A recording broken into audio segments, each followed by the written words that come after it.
ஹரே கிருஷ்ணா. ஓம் நமோ பகவத்தே வாசுதேவாய. ஹரே கிருஷ்ணா. மகாபாரதம் ஆதி பருவம் பார்த்துட்ருக்கோம். இதில் குந்தி தன்னுடைய அரண்மனைக்கு வந்த துர்வாச மகரிஷிக்கு சிறந்த முறையில் சேவை செஞ்சதால் துர்வாச மகரிஷி ஒரு மந்திரத்தை உபதேசம் பண்ணுறாரு.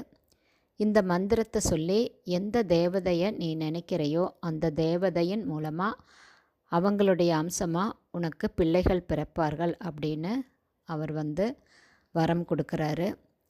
அந்த சின்ன பெண்ணான குந்தி அந்த மந்திரத்தினுடைய சக்தியை பரிசோதனை செய்ய நினச்சி சூரியனை மனசில் நினச்சி மந்திரத்தை உச்சரிக்கும்போது சூரியன் தர்சனம் கொடுக்குறாரு.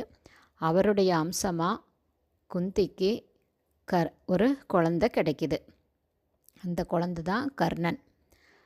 சின்ன பெண்ணான குந்தி தன்னுடைய தோழி சொல்கிறாங்க, நீ இன்னும் உனக்கு திருமணம் ஆகலை, இப்போ இந்த குழந்தை இருக்கிறது பேராபத்துன்னு சொல்கிறதுனால அந்த குழந்தைய வளர்க்க பயந்து அந்த குழந்தைய ஒரு பெட்டியில் வச்சு நதியில் விட்டுறாங்க.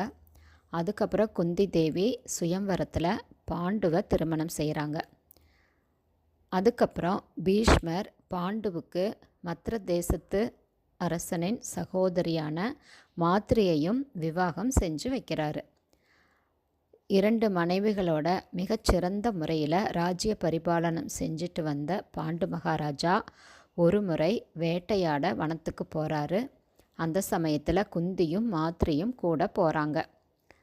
அப்போது அந்த வனத்தில் ரிஷியும் அவருடைய பத்தினியும் மான் உருவத்தில் அந்த வனத்தில் சந்தோஷமாக இருக்கும்போது அந்த ரிஷியை அவங்களுடைய ரிஷின்னு தெரியாமல் அந்த பெண்மான பாண்டு மான்னு நினச்சி வதம் செய்கிறாரு.